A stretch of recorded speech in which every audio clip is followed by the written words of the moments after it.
What is up, guys? It's Alex Johnson here, the founder and lead analyst at yardsperfantasy.com. Welcome to the 57th episode of the Feed Me Fantasy Podcast. Let's eat. Guys, Julio Jones was traded. They did it. They fucking did it. They shipped Julio to Tennessee. First of all, what the fuck are the Falcons doing? They literally have no plan. No plan. If you're gonna rebuild, then why not take Justin Fields at 4 instead of a fucking tight end? A tight end? Are you kidding me? Unbelievable.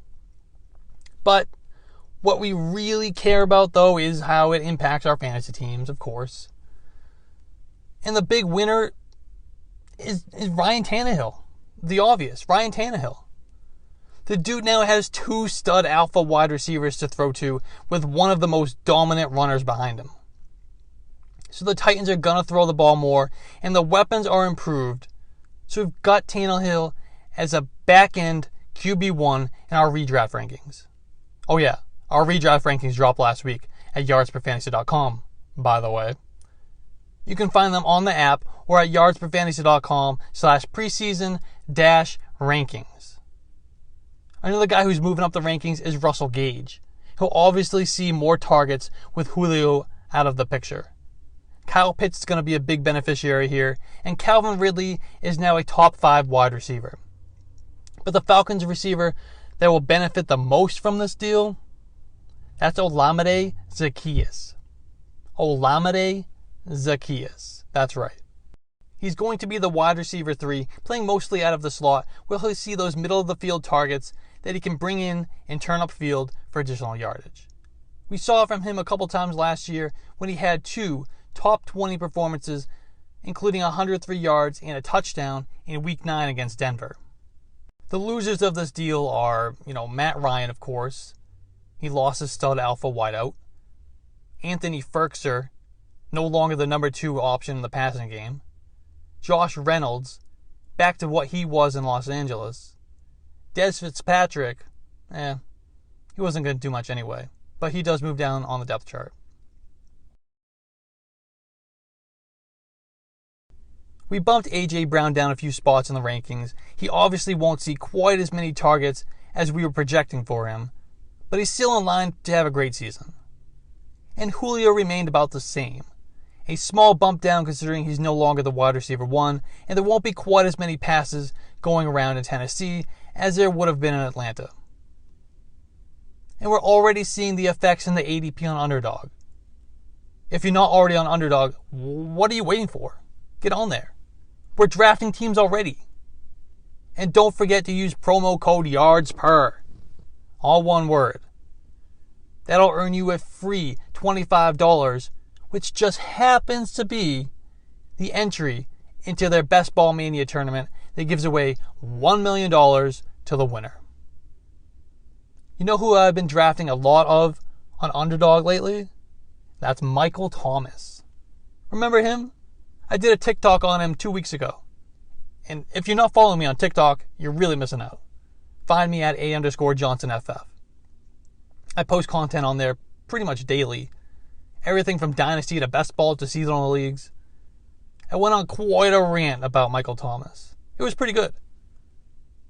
And it wasn't long ago that Thomas was a consensus wide receiver 1 in 2020 drafts, coming off a historic season. Now, he can often be had in the 3rd round on Underdog. He's got an ADP just at the end of the 2nd on Sleeper. What changed? He suffered a bad ankle sprain in Week 1, struggled to play through it when he returned, and re-aggravated it later in the season. He's back to full health now, thanks to off-season surgery and rehab. Looking back to that incredible 2019 campaign, Thomas was a monster producer. Have we forgotten that? He was a monster. He set the record for the most catches in a season on an unbelievable 186 targets. That's a 9.3 receptions per game average. His 1,725 receiving yards were the most in the league, and his 9 touchdowns were top 3. Thomas was not just compiling stats, though. He was super efficient, even on a high number of opportunities. While commanding a league-high 33.2% target share, Thomas maintained an 80.1% catch rate. And even more impressive, when factoring out uncatchable targets, his true catch rate on playerprofiler.com was nearly 95%. He was even dominant after the catch, with 550 of his yards coming post-reception. It's no surprise that Thomas led all wide receivers in fantasy points per game. That was 23.4. And he was number 3 in yards per route. Even while battling injury for basically the entirety of the 2020 season, Thomas maintained much of his high usage and efficiency rates.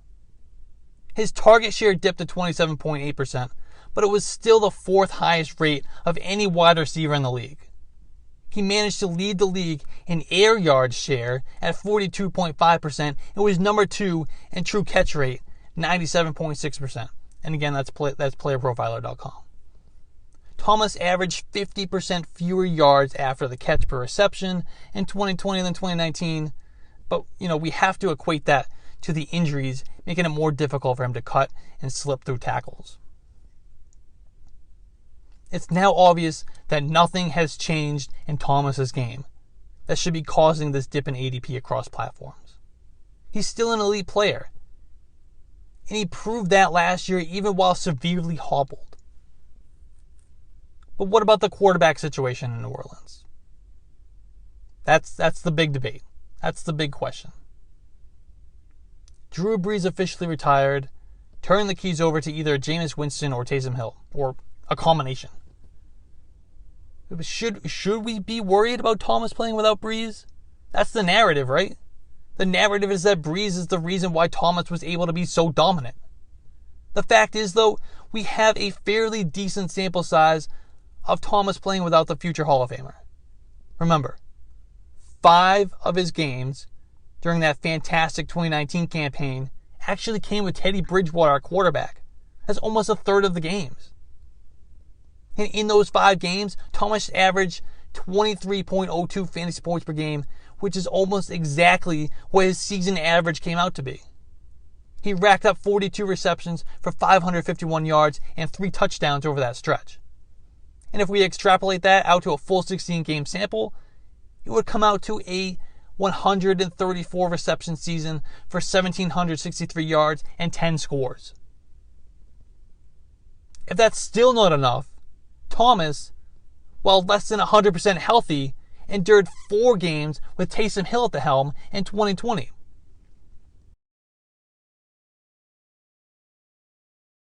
Over that span, Thomas scored out as the wide receiver 15 with 16.1 fantasy points per game and a 31.6% target share. In one of those games, the Saints barely had to throw the ball because they were playing against a literal quarterback-less Broncos team due to COVID-19. Remember Kendall Hinton? Remember that game? That was a crazy game, by the way. That was crazy. I don't know if we'll ever see that again. But anyway, clearly, Thomas will produce just fine without Brees. He's an excellent receiver, and we have to start respecting that more and not giving all of the credit for his production to his quarterback. He's good, man. It's nearly a lock to be Winston taking most of the quarterback snaps, and while that may have Saints fans feeling a bit uneasy, it's exciting for us fantasy gamers who expect to roster New Orleans pass catchers in 2021. For fantasy purposes, Winston is actually an upgrade from what we got from Brees over the last 2 years. As we saw in his Tampa Bay days, Winston is much more comfortable and capable of chucking the ball down the field compared to the noodle arm Brees. Winston has averaged 7.7 yards per attempt for his career with a 4.7% touchdown rate, which is number 12 among all active quarterbacks. And I got that from CBS. As the Bucs starter in 2019, Winston threw for 5,109 yards and had a 10.5 air yards per attempt average. Both numbers were league highs. In comparison, Brees averaged 6.8 air yards per attempt in 2019 and 5.9 in 2020. And that 2020 number was number 39 among all qualified quarterbacks. And he attempted a career low 18 deep ball attempts, which was number 38, averaging a league bottom 1.5 per game, and that's all per playerprofiler.com. We saw what Winston can do for wide receivers back in 2019 when both Mike Evans and Chris Godwin finished as top 5 wide receivers in fantasy points per game. Even Brashad Perriman had 2 top 3 scoring weeks at the end of that year. Thomas doesn't have an Evans or a Godwin on the other side of the field to take away targets. There is no target competition in New Orleans. Emmanuel Sanders departed for Buffalo in free agency, Jared Cook is with the Chargers, and the Saints did nothing to replace either of them. Instead, it's just Traquan Smith, Adam Troutman, and Marquez Callaway playing in those secondary target roles. That ensures Thomas will continue to command one of the highest target rates in the NFL. Imagine what he, as the NFL's leader in air yard share last season, imagine what he will be able to do now that he's not limited to catching passes in the short areas of the field.